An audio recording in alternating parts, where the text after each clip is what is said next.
Okay, welcome to our New York Giants Preservation Society meeting for tonight, June 12th, with author Kevin Baker. Kevin has this very highly acclaimed new book, The New York Game, Baseball and the Rise of a New City, and we will get to Kevin in a couple of minutes. Couple of things. Next week, we have Art Black. Art has written 3 books about Rickwood, so we will have him on Juneteenth, which will be next Wednesday.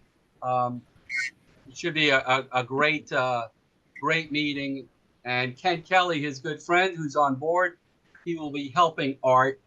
Art has now spoken to John Shea and Marty Lurie, so he is very well renowned for Rickwood Field. So the following week, we will have Anthony McCarron.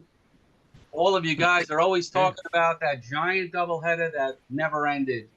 He wrote a whole thing on it, so it will be a great story, and we should have a real lot of Giants and Met fans in attendance that day. So I was on a Zoom with a library yesterday. I did not speak, and I got to tell you, it was very chaotic. And I want to applaud you guys because you guys are very well organized and nobody's really jumping in on each other. So I salute you with that. One thing, though, that I will say, please stay on topic. Kevin wrote a book today about the New York game. That's what the question should be geared to. So without any further ado, I'm going to welcome Kevin Baker to the New York Giants Preservation Society, and I'm going to turn the screen over to him. Let's all give a nice round of applause to Kevin. Kevin, thanks, guys. And I'm going to put on my Giants cap, present from Warren Wexler, another old Giants fan with the old Giants legacy. And let's see if we can make the share screen work here. All right, good. Can everybody see that? All right. Yeah. Kevin, you see what a little practice does? This is I good. tell you, I'm a complete technological klutz, but I think with Gary's help, we should be able to make this work.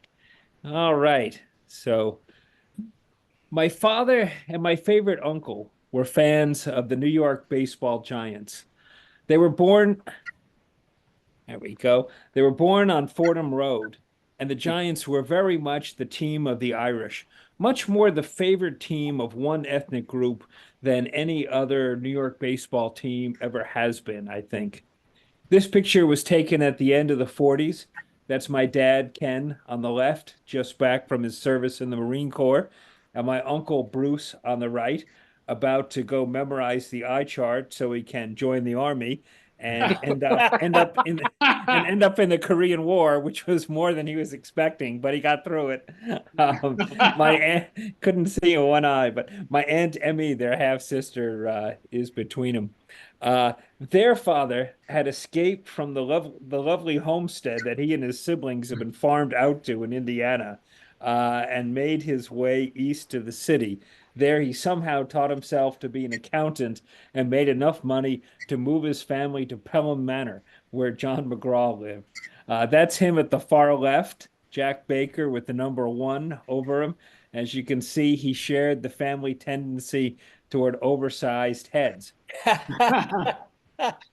My father and uncle grew up rooting for the Giants teams of the 1930s, which must be the least remembered champions ever assembled in New York City.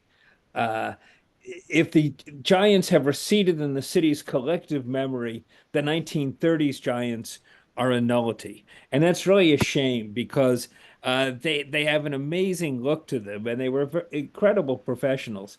You know, so often in pictures, they look like they just stepped off a road crew or jumped out of a boxcar, the very epitome of the depression that was slogging on all around them. King Carl Hubble looked like he could have just hitched a ride with the Jodes down Highway 66 or stepped out of the oil fields of Oklahoma. And welcome to our Oklahoma guest, which was where the scouts first spotted him, throwing for a semi-pro industrial team. Gus Mancuso, the Ah, outstanding defensive catcher. hmm, Uh, Jojo Moore, who was supposedly just 33 years old when this picture was taken. People aged quickly in those days. hmm. Hank Lieber, a strapping outfielder with some pop, who hit as high as 331. Rowdy Richard Bartell, this 160-pound journeyman shortstop with a quick bat and quicker fists, who once stepped up to the plate at Ebbets Field and got hit smack in the chest with a tomato, which is pretty good arm. Fat Freddie Fitzsimmons, the number 3 starter in an excellent rotation. He would not be called fat today, I don't think. Uh, Prince Hal Schumacher on the left here, the second best pitcher on the team. His nickname, not just a reference to King Carl, but indicative of a time when sports writers knew a little Shakespeare. Uh, Hmm. Once he blew out his arm, Prince Hal, now here on the right, survived for years on his palm ball. Though he almost didn't survive when he collapsed on the mound one very hot afternoon in St. Louis, and the trainer couldn't find a heartbeat. He managed to revive him only by hauling him into the clubhouse and packing him in ice. Hmm. Um, so, when I first started following the game myself, those Giants had only been gone for about 25 years, only as long now as the turn into our century. And from the way my father talked about them, they had a certain aura of magic about them, maybe all the more so because you didn't get to see them all the time on old TV clips. They just seemed unique. Nobody hit like Mel Ott, who used to Hmm. lift his right foot before swinging, and who, when I first started following the game in 1966, still held the all-time National League record for home runs. Um, I know that Bill James claims no other batter has ever been helped more by the ballpark he played in, but that was partly by design. If Ott did indeed hit 323 of his 511 dingers at home, he also batted 14 points higher on the road, driving doubles and triples into the gaps. He hit that way by design. He also won the only World Series the 1930s Giants took by driving a 2-run homer over the center field wall in Griffith Stadium in the 10th inning. No inconsiderable clout.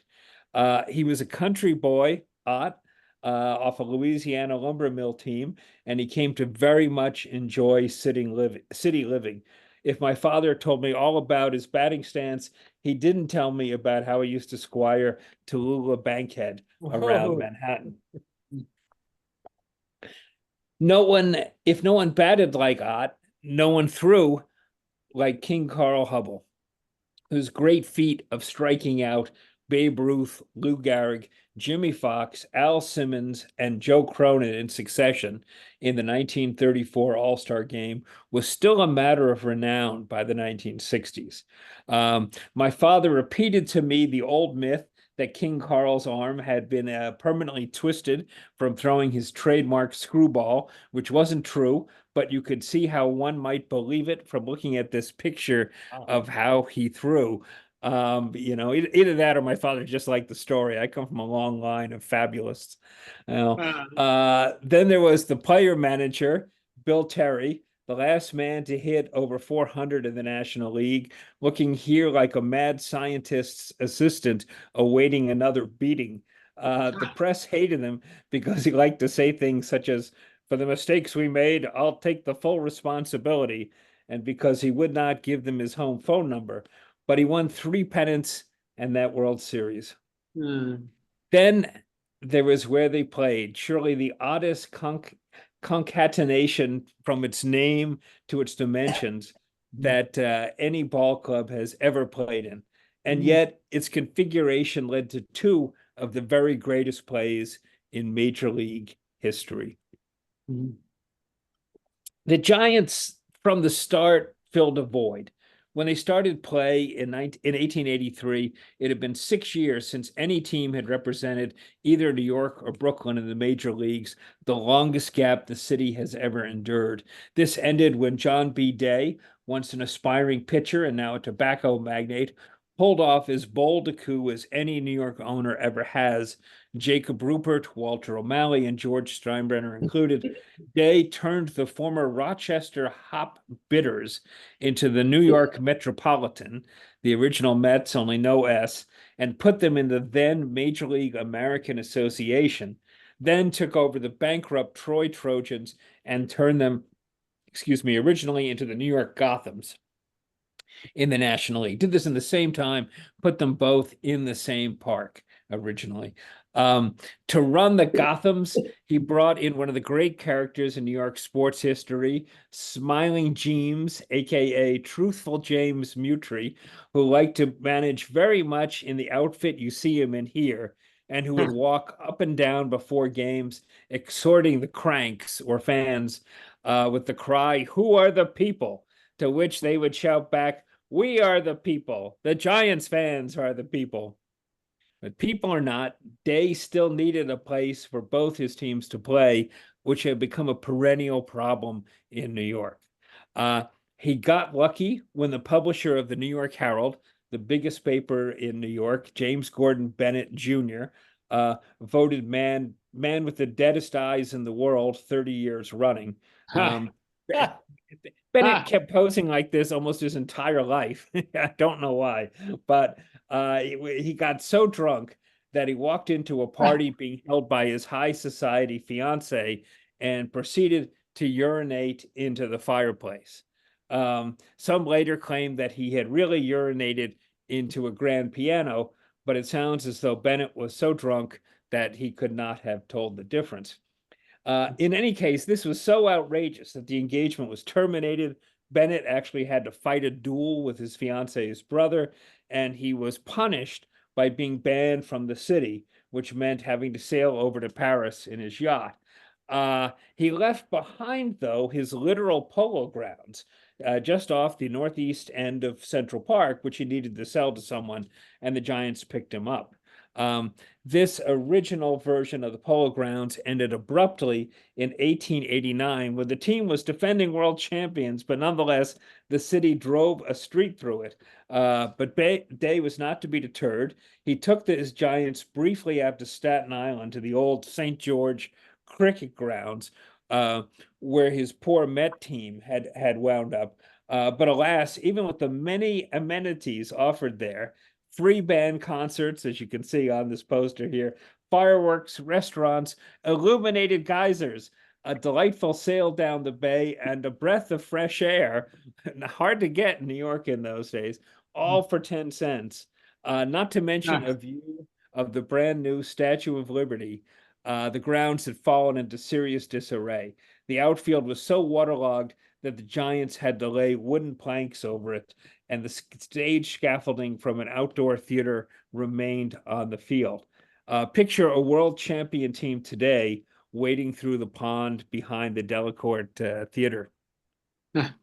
Not to worry, in the course of just 17 days, Day, without a dime in public subsidies, purchased 2 lots recently raised up from under the Harlem River in East Harlem, had the property graded, had the grandstand hauled up from the original Polo Grounds, and opened a brand new ballpark complete with free carriage parking, as you can see, for the many Broadway celebrities who flocked uptown before their evening shows.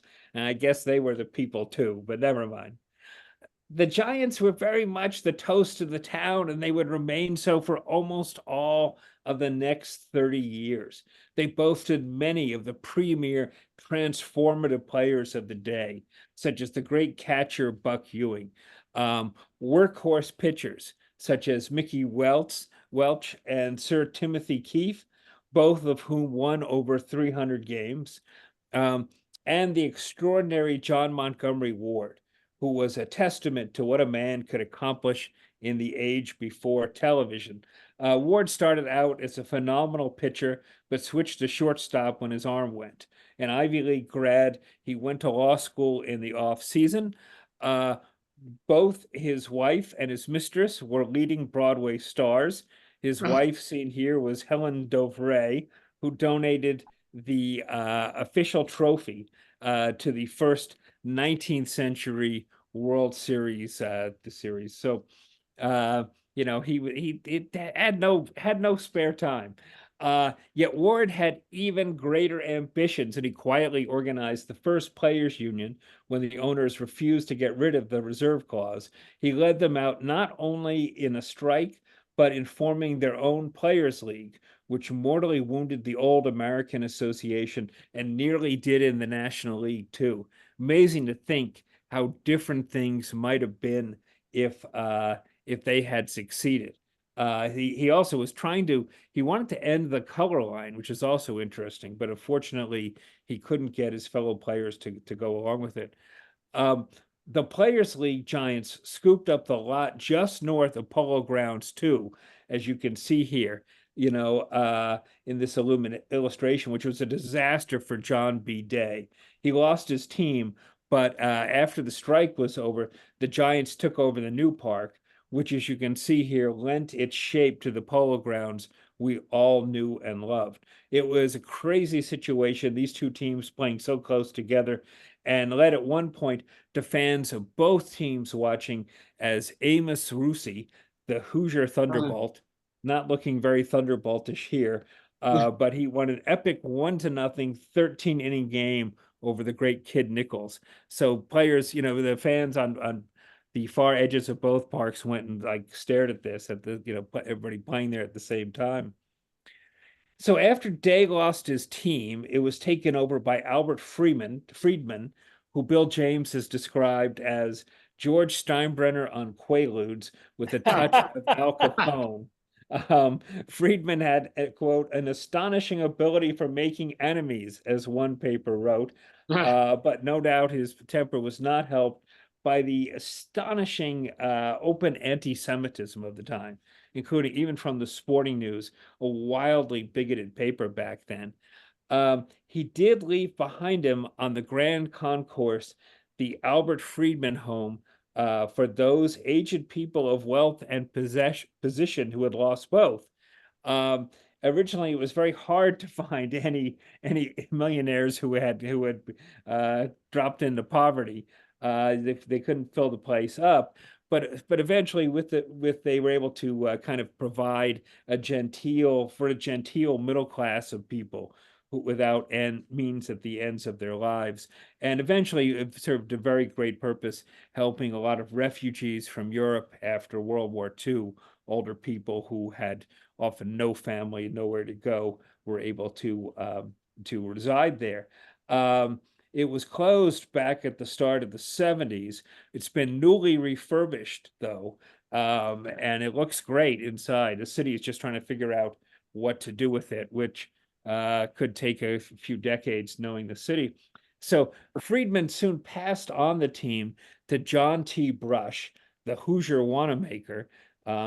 Apparently, if you were anything from Indiana, you were labeled the Hoosier what's it. He's seen here cosplaying Harry Potter. Actually, that's Brush in his full Masonic regalia. He also did the Giants and the fans. Before he left, Friedman did the Giants and their fans the great good favor of bringing in John McGraw. It's difficult to overestimate the effect that Muggsy had on the Giants or the sport. He was one of the very few great players to become a great manager, maybe the greatest manager, considering the different styles of ball he managed under. He knew to take Christy Mathewson off first base and put him on the mound, and to do the opposite with Bill Terry. He refused to let 17-year-old Mel Ott be sent to the minors, lest someone mess with his perfect swing. He was mentored to half a dozen great managers, including this fellow here, who would beget more managers all the way down to the present day. In one of the oddest sports living arrangements ever, McGraw and his wife, working class, democratic, urban Catholics, lived for years in the same Upper West Side apartment with his greatest player and his wife, the upper middle class, Republican, suburban Protestant Mathewsons. And they got on like gangbusters. So McGraw's Giants became legends, such as Iron Man Joe McGinty, who used to pitch entire doubleheaders. My father told me about him, though McGinty hung it up 20 years before my father was born. the way that baseball is passed down, not through just one generation, but two or more people telling tales that they've been told. There was another great innovative catcher, Roger Bresnahan, the Duke of Tralee, and Luther Taylor, who was called Dummy, like all deaf players at the time, but who sounds like quite a card. He used to go to vaudeville shows with his teammates and force them to sign the jokes for him.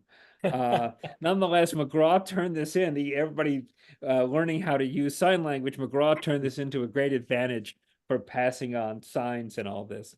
Uh, there were Native Americans, such as John Myers, who went to Dartmouth, but was called Chief, like almost every other great Native American player of the time, and no less than Jim Thorpe, who, for all his greatness, struggled with the curve, much like Michael Jordan. McGraw even made a couple of half-hearted attempts to break the color wall in the game, trying to sign a great black infielder, Charlie Grant, by claiming that he was an Indian. But he was thwarted in this by Charles Comiskey. Muggsy had played several winters in Cuba, where the fans liked him and called him the Yellow Monkey. And he wanted to sign the great Cuban ace, Jose Mendez, the Black Diamond. But again, there was no support in the game for this. Supposedly, after he had died, McGraw left behind a list of all the great black players he wished he could have signed. He took on any number of project ball players, so much so that it became almost a cliche. If you have a bad actor, trade him to McGraw. Some of these individuals he even tried to put right by punching them out. But McGraw was a legendarily bad fighter, once even losing a naked shower fight to gentle 5'4" Wee Willie Keeler. His willingness to take on the bad actors, though, more seriously, often led to him and his teams living too close to the edge. Turkey Mike Donlin, a great outfielder, but a crazy seeming drunk, who once pulled a gun on a crowded train and punched an actress in the face in public, was reformed not by McGraw, but by another actress, Mabel Height, who persuaded him to stop drinking, leave the game, and join her vaudeville act. So not exactly a win-win for the Giants, but terrific book about him out now, by the way, by Steve Steinberg and Lyle Spatz. And then there was Hal Chase, the man with the corkscrew brain, the most incorrigibly corrupt player in baseball history, with whom McGraw's attempts at reformation would inadvertently lead to the early death of his great friend, Mathewson. McGraw was also burdened with being the de facto general manager and lead scout of his team for most of his time with the Giants, and the weight grew as the game changed and Muggsy began to drink more and hold his temper less. But even in the 1920s, with baseball changing rapidly into a power game, McGraw kept up. The Giants were the only team that hit home runs like the Yankees early on there, finding and honing the likes of such superb performers as the incredibly consistent George Burns. Oh, sorry, not that George Burns. Another player who cemented the team's Irish fan base in the outfield, or the likes of Irish Musial, who lived with and compiled incredibly close statistics to his brother, the Yankees' Bob Musial, not to mention playing against him in 3 straight World Series, something which would have been much more remarked upon today than it was then. But age and all the burdens he had taken on began to weigh on McGraw. The 1920s Giants became the only National League team to this day to win 4 consecutive pennants. But McGraw's judgment began to give way as he dealt the great Frankie Frisch, soon to be another outstanding manager, away for the irascible Rogers Hornsby. Terrific hitter with the Giants, as he was everywhere else, but just could not get along with people. Hack Wilson, probably the oddest shaped ball player ever, but a great hitter before he drank his way out of the game, was inadvertently released by a minor club official. McGraw could no longer keep track of everything, and by now the Giants were owned by the incredibly sleazy Charlie Stoneham. An inveterate gambler, he once gambled away $70,000 on the phone to Arnold Rothstein at a roulette wheel in Saratoga while Charlie was recovering from the gout in Manhattan. Much infinitely worse than that. Stoneham may actually have murdered two women he was involved in swindling as part of his regular bucket shop operations. Perhaps the worst person ever to own a ball team, although there is Walter O'Malley. But anyway, his heir, Horace, seen here with Jacob Rupert, owner of the Yankees, was an amiable fellow, but a hopeless drunk himself and not up to running a modern sports franchise. Whereas Rupert all but created the idea of the modern sports franchise. The Giants had won 10 pennants and 3 World Series under McGraw, and they continued their winning ways under Bill Terry. They finished first in attendance in the National League almost every year through the end of the 1930s, and first in the city at the gate every year until Rupert brought Babe Ruth to the Yankees and drew 1 million fans for the first time. The Giants responded by forcing the Yankees out of the Polo Grounds right into the biggest ballpark that had ever existed in what was then the hottest rising borough in the city. The Yankee Stadium is a mistake, Rupert would say in his German accent, not mine, but the Giants. Stoneham made money from his team, the economist Henry Feder put it, but Rupert built a dynasty. The Giants would constantly take money out in dividends, give it to their Tammany backers. The Yankees made money hand over fist in the 20s. It all went back into the team. They built the second biggest farm system in the majors. They constantly reinvested. So the Giants, on the other hand, would remain a closed shop, still closely tied to Tammany Hall, even as it fell apart, still letting only trusted insiders such as Terry and Hubble there, or Ott and Hubble advance to manager and head of scouting. Both were very capable baseball men, but there was never any fresh air. There was never anybody to kind of shake things up the way people like Larry McPhail did for the Dodgers and Yankees, or Branch Rickey did with the Dodgers.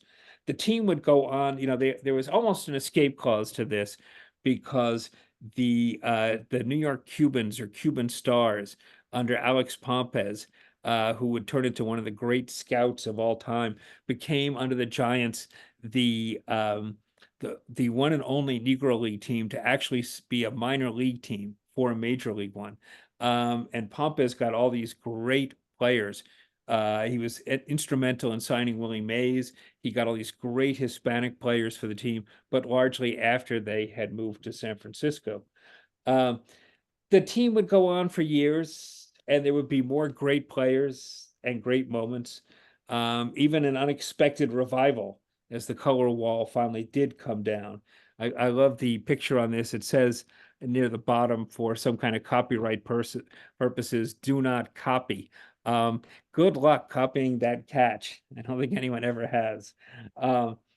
But Horace Stoneham couldn't see the future outside of, he wanted to get to some nice white city like Minneapolis, or eventually to San Francisco, which proved to be a disaster for himself as well as for his fans. My father and uncle remained Giants fans until the team left. My mother and father were packing to move to California when Thompson hit his home run, and my father reportedly jumped over a barrel. One of the last things my uncle ever said was how seeing Willie Mays play ball was one of the great moments of his life. They both died in 2016 within a few weeks of each other. Though much is taken, much abides. And though we are not now that strength which in the old days moved earth and heaven, that which we are, one equal temper of heroic hearts, made weak by time and fate, but strong in will, to strive, to seek, to find, and not to yield. So, thanks very much, guys. And any questions? Kevin, if you could, I'm gonna unshare you now. Okay. Yeah. All right, Kevin, that was fabulous. Give it up to Kevin Baker. Thank you. I want to, first of all, Kevin, best way to get your book. Yeah. Any possible ways? I always love when people buy it in small bookstores.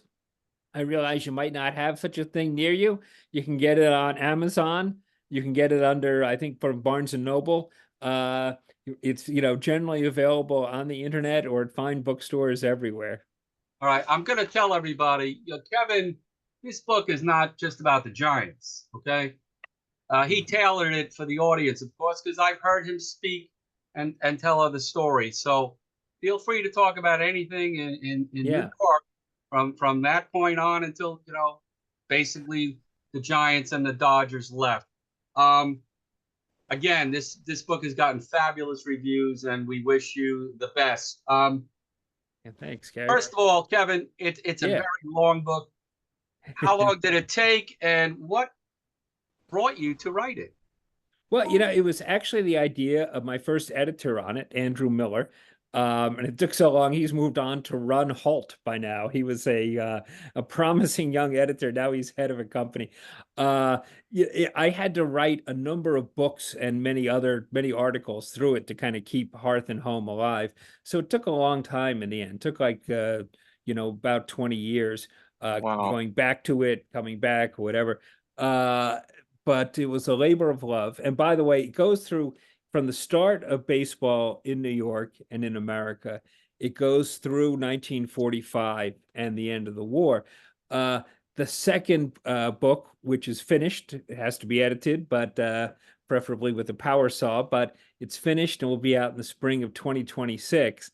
And that goes from 45 to the present day and has Jackie Robinson on the cover and includes the whole debates about why did the Giants and Dodgers move, what happened, could something else have been done, along with a lot of other stuff. But yeah, this one has all kinds of things in it, really from the first teams, the first thing, what we know is baseball. People have been playing bat and ball games pretty much since we swung down from the trees, but what we know as baseball today was the New York game. It started in New York. It was consolidated here. The rules were set here. It really was an urban game, and it was the New York game, no matter what they pretend to believe in Cooperstown. Listen, Kevin, for all live and be well. We'll get you back here in 2026, okay? Okay, great. Thanks so Jeff, much, go guys. ahead, Jeff, going. Yeah. Thank you. Thank you, Gary. By the way, Kevin's going to have to come to my house first for a barbecue. Definitely. Kevin, It's what's baseball the name? and barbecue, damn it. That's absolutely. What's the name of the second book? We have to come up with a subtitle for it because New York was no longer new by 1945. But yeah, well, that's an interesting thought. Any ideas, send them in. But it will be called The New York Game as the title. But we'll come up with a different subtitle. Well, it's a fabulous book. I encourage everybody to read it. Thank you. Kevin, I know we talked about this, but for the rest of the audience, John McGraw had a relationship with Arnold Rothstein. Could you talk about that? Yeah, I mean that's sort of the thing of living close to the edge, and the whole sporting culture was very close to the edge. Americans bet on sports like crazy, and the only big professional sport was baseball. I mean, horse racing and boxing were completely corrupt, but they bet on baseball all the time, and it was just seemed kind of, after his day job was over for years, McGraw co-owned a pool hall in Herald Square with Arnold Rothstein, among a couple other people. In fact, Rothstein won some epic pool game that went on for like 2 days. That's probably the inspiration for the great scene between Jackie Gleason and Paul Newman that starts The Hustler, where they're playing and playing and playing. That was probably based on that. But you're associating with the people, and also like every other pool hall in New York at the time, you paid off the cops every month, like clockwork. This corruption just kind of seeped in. And at first it was players, people like Hal Chase particularly, might do stuff like fix a couple meaningless games at the end of the season. Who cared? The salaries were being kept artificially low. They were getting something back. But eventually, this led to fixing the World Series.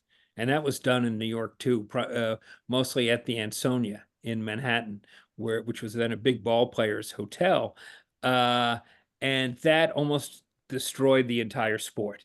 And they brought in Kennesaw Mountain Landis, this rather erratic judge, to be the commissioner. But most of all, Jacob Ruppert, with the first kind of modern sports, brought Babe Ruth to New York. And that everybody forgets about that, and they go crazy. Ruth's hitting all these home runs. He's transforming the game.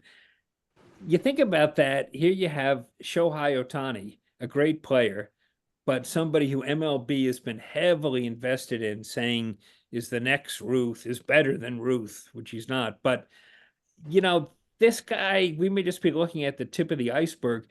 MLB and every other professional sport and college sports have invited the devil back into the room. They've really embraced gambling full out. And the results of this might be beyond what they think they can control. You already had that pitcher last week banned from Major League Baseball. First person banned for betting on the game since Pete Rose, who was the first in, I think, like 50 years. So they're really playing with fire here, and it'll be interesting to see how it works out. Absolutely. You also mentioned John Montgomery Ward and how he wanted to break the color line back in before the turn of the 20th century. Yeah. The name of that play he wanted to bring to the New York Giants was George Stovey. That was the guy. Yeah, to be a pitcher for the New York Giants, and the rest of the league wouldn't allow it. But I just think how much life or America would have changed if it was George Stovey was pitching in 1901 instead of Jackie Robinson playing in 1947. Absolutely. And there were something like 55 known black players in the minors and majors before 1898. The last one in the majors in 1884, the Walker brothers. But yeah, that could have made a huge difference. And it was, unions have often led when it comes to breaking the color line, but not always. And that's another example where the players saw, freedom for me, but not for thee, which is sadly selfish. Thank you very much. It was a great book. Thanks, Jeff. We have some newbies here. Yeah. Harvey Castro, I will add you to the list of people to ask questions. Right now we got Mars, then Russ, Glenn, Harvey, and then the other Harvey. Mars, you're up. Well, thank you, Kevin, for joining us. That was very interesting. A couple of notes. One of the pictures you left out was Leroy Parmalee. You mentioned Schumacher, Hubble, and Fitzsimmons. My pop was an ardent Giants fan, and he was in that era in the 30s. He was 18 when in 1933 he worked as a vendor for Harry M. Stevens.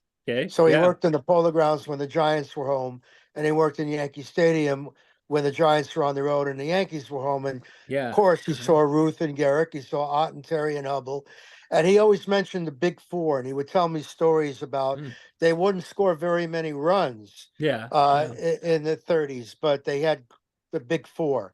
And then there was a reference to Carl Hubble as far as the deformity of his arm. Well, in 1984, living in San Francisco, had been born and raised in Inwood Hill in Upper Manhattan. I was had a 20-game ticket plan, and I was able to buy tickets for the All-Star game, and my parents were coming out to visit, their new granddaughter, and I got tickets for the ball game, and we were sitting in the upper deck, and my pop says to me, "Where is the National League clubhouse?" And I said, "It's down the right field line. Why do you want to know?" He says, "Take me down there. Let's go down there." So on the way down there, I'm trying to figure out what the heck's going on. Why are we going to the National League clubhouse? As it turns out, he played 8th grade basketball with Hank Greenberg that won the city championship, and Yeah. he was Yeah. the guard that sang the winning foul shot in overtime. Yeah. So he was going to meet Hank Greenwald and take me in there. Yeah. Anyway, as we're walking into that clubhouse, we were following a tall and lean Carl Hubble. Yeah. Yeah. His And whole life. my pops, and this is what referring to what you mentioned earlier. He said, "Look at his left arm. We were walking right in back of him, and his palm was facing us. Yeah. So Yeah. as far as the deformity, well, there it was." All right. Well, I hate to contradict your I have friends with a relative of his who says it's not true, but who knows? Who knows? So Hank I have one Greenberg other is question. yeah. There was a judge, an Irish judge, that was my Yeah. friend's uncle or great uncle, a guy I worked with at MCI Telecommunications years ago. His name was Francis something or other. What was his last name again? I think you're referring to Francis McQuaid, McQuaid, that's it. who was Yes. involved in this whole lawsuit with the Giants. He was one of the big embezzlers at Tammany Hall. They all came out with the Seabury investigations, and he referred to like how he had to take all this money because he had 34 relatives dependent on him. So the papers kept referring to it as the 34 starving McQuaids, who he was stealing money for. But it's funny with Greenberg, who that was part of all the teams in the 20s in New York wanted to get a big Jewish star. When Lou Gehrig first signed to the Yankees, first thing Miller Huggins, the Yankees manager, asked is he Jewish? And he was disappointed when he wasn't. The Yankees spotted Greenberg first. They made the mistake of taking him to Yankee Stadium to see a game. He took one look at Gehrig and thought, "I'll never play here," and signed with the Tigers. So that was the end of that. But yeah, they really wanted to get the great Jewish player. And then of course the irony is, yeah, you have it with the Dodgers a move when they bring up when Koufax comes into his own. Well, the Giants had a second baseman, Benny something or other, or Andy something or They had other. Andy and he was- Cohen in the Yes. 20s and 30s. Yep. And they had a few, Sid Gordon, there were a few others like this. Of course, Mo Berg, who Nicky Davidoff wrote a terrific book about. The Catcher Was a Spy. Very interesting guy. But he was like a third string catcher, really. So didn't have the same impact as a great Jewish star would have. Thank you, Kevin. That was very informative. Really enjoyed thank it. you. Thank you, Mars. One of the great tour guides from Oracle Park. Russ, you are up. Thanks, Gary. This was a great presentation. I just thought it was fabulous. I used to teach U.S. history, and I love how you blend social history into baseball history. I just thought it was fabulous. Quick question, one real quick question. What did James Gordon Bennett do to make all his money, to have a yacht that could travel the Atlantic? Oh, he was a very clever man. He inherited a newspaper from his father. So, nice work if you can get it. So he inherited the New York Herald from James Gordon Sr.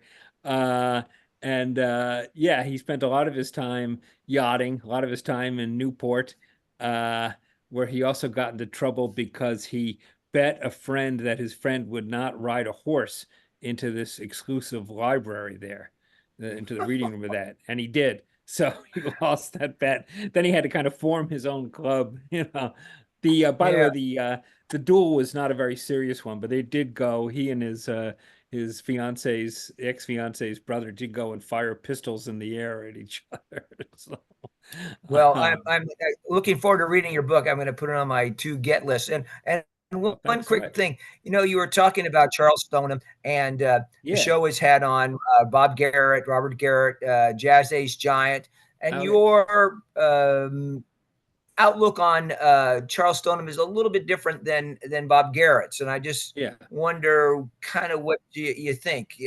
I know that certainly he was a man of his times, a drinker, a carouser, probably a gambler himself, but it just kind of doesn't jibe with what Bob wrote about. Well, I don't know his book, and but I understand the stuff around those two women who died and left suicide notes, leaving everything to him. is very suspicious. I mean, Bucket Shop operating itself is basically just kind of betting on stocks. It's hasn't been legal for many a decade.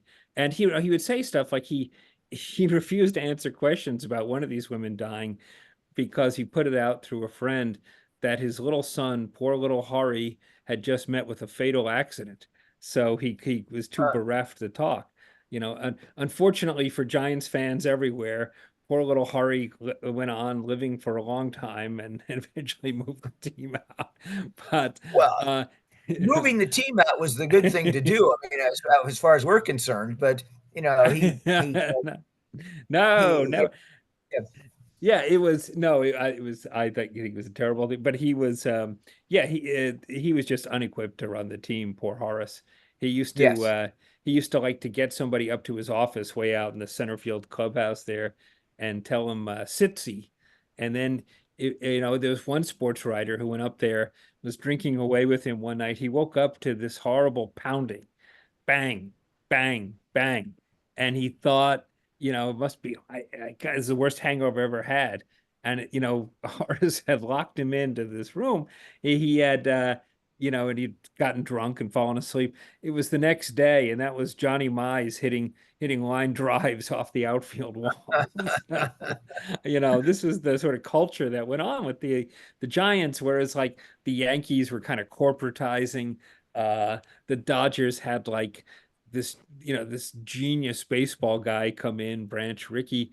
You know, they were really getting outclassed in the city. Although, despite the falling attendance, they made money right to the end because of TV.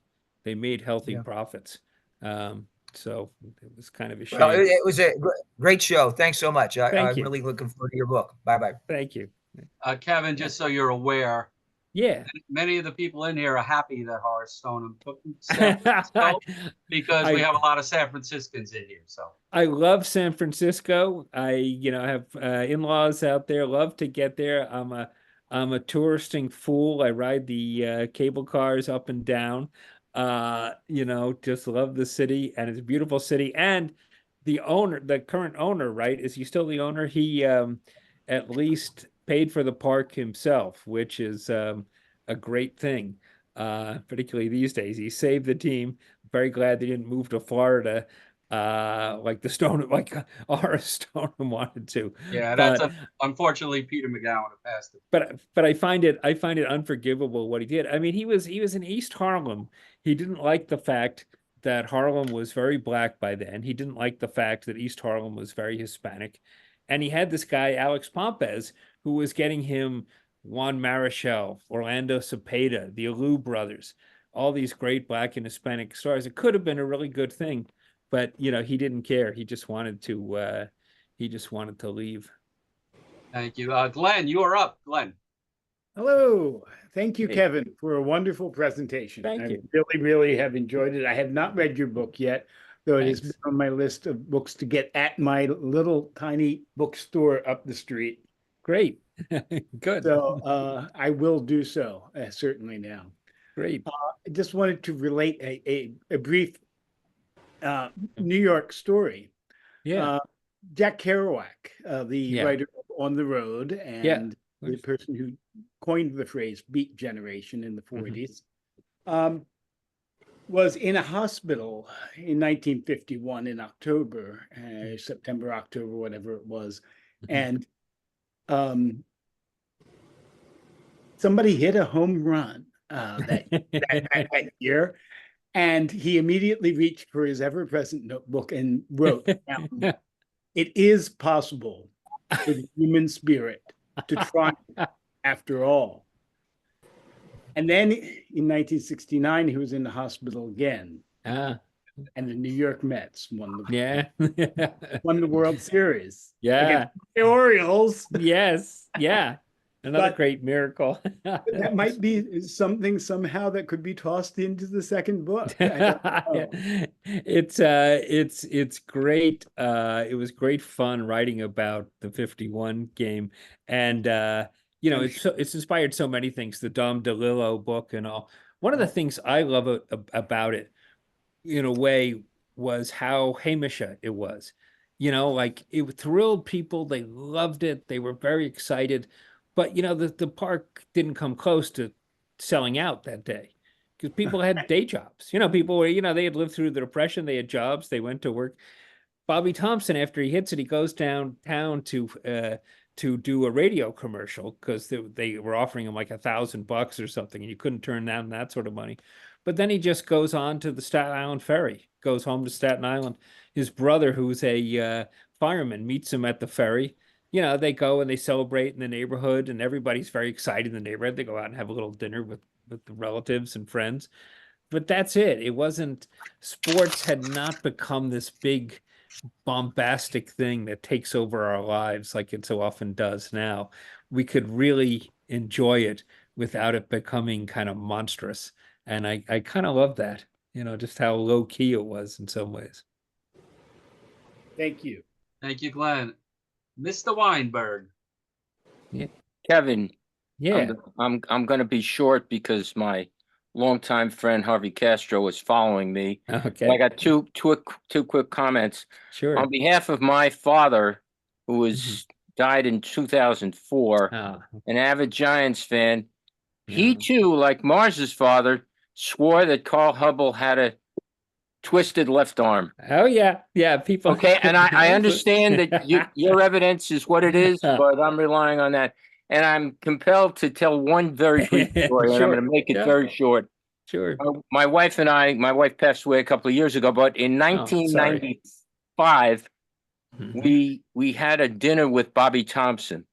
Oh, and fantastic. As we're walking into the banquet hall, this was on Staten Island, my wife, who grew up a Dodgers fan and was an avid Mets fan, was walking on Bobby's right, and was compelled with an impish smile to say, "Bobby, I got to tell you, I grew up a Dodgers fan."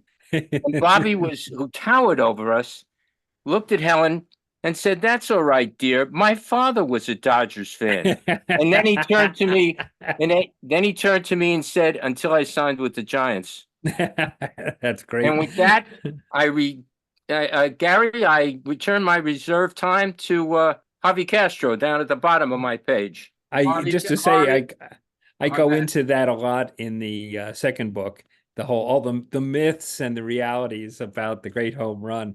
And it's marvelous that it's still such a live thing, as to what happened. We still remember that pennant race. Yeah, Mr. Castro. Harvey, you'll have to unmute Harvey Castro. Unmute. Castro, unmute. Unmute. I'm unmuted. Okay. Hello. Hey. A couple of quick things on a personal, just the book itself. I just finished up to 1929.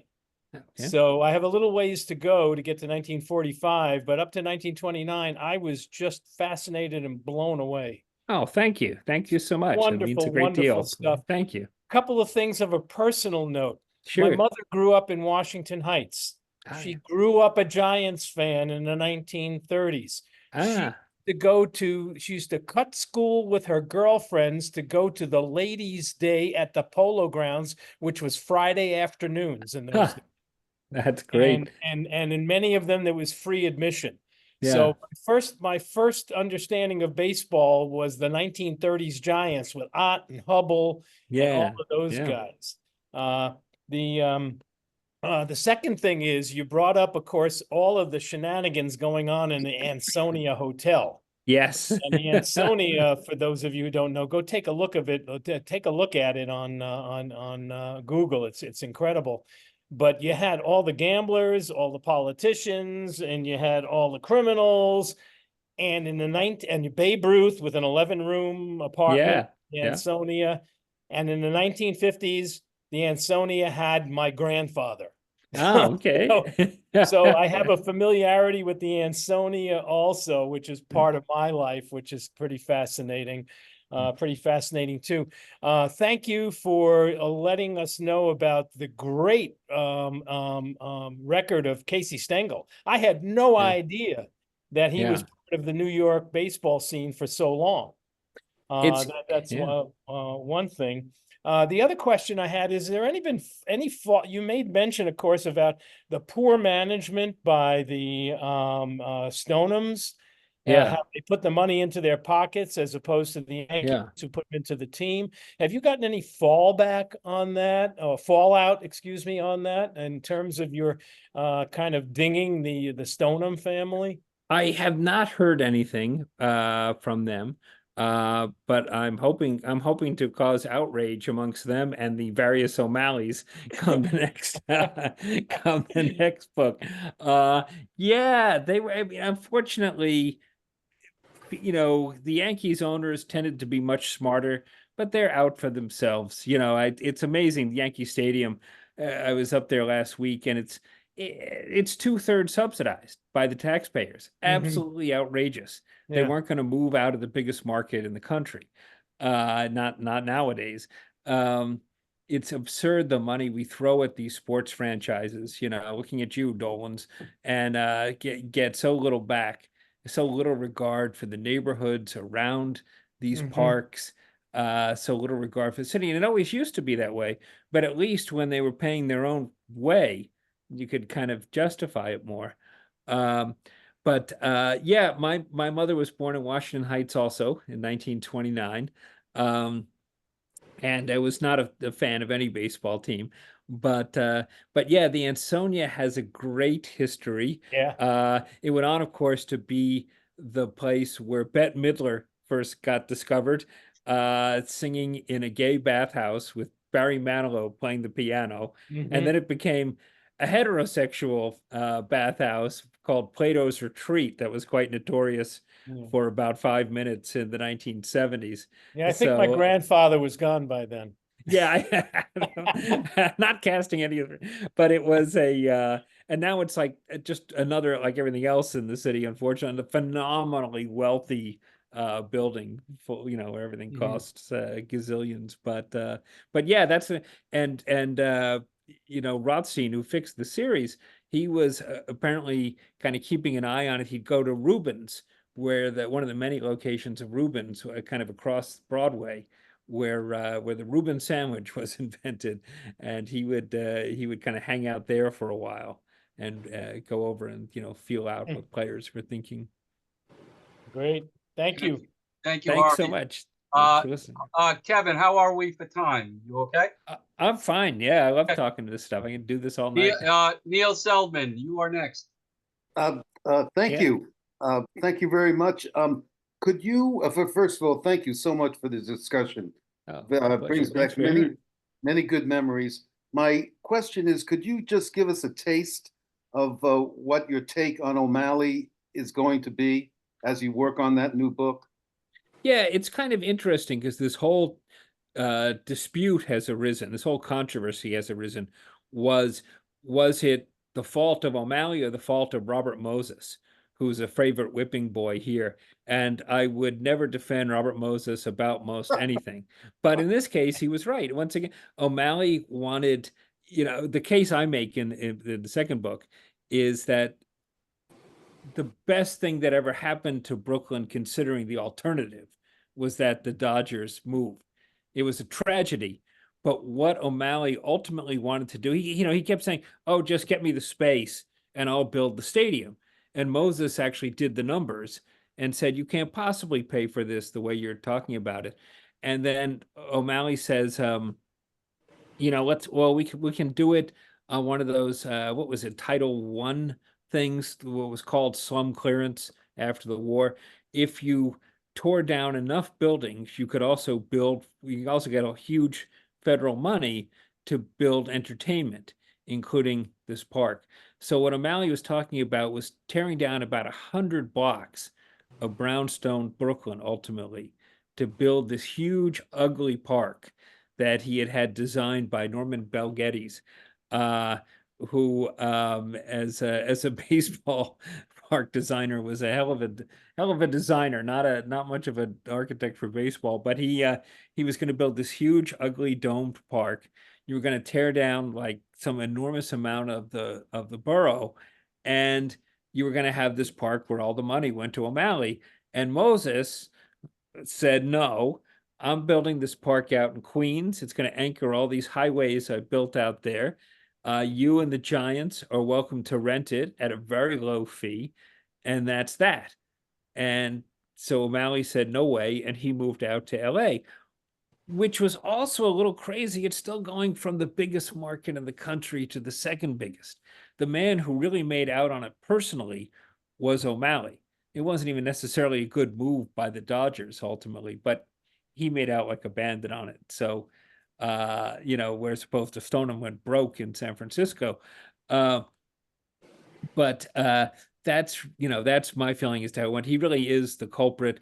The Dodgers were hugely successful. He made a lot of noise about how they didn't have the parking the Milwaukee Braves had. So ultimately, the Dodgers would become like the Senators, whereas the Braves would become like the Yankees. Well, about 8 years after he said that, the Braves went to Atlanta. So, you know, this was not the future. You know, this was not what he was talking about. But this is, you know, there's a lot of feeling in general with a lot of these sports owners then that big Eastern cities were done, that they were too black, they were too poor, nobody wanted to live in them, move someplace much more white, much more Midwest or West Coast. So you have people moving out of Philadelphia, I think still like the 5th or 6th biggest market in the country, to Kansas City. Made no sense. The Senators moved to Minneapolis, St. Paul. A lot of these were not great moves.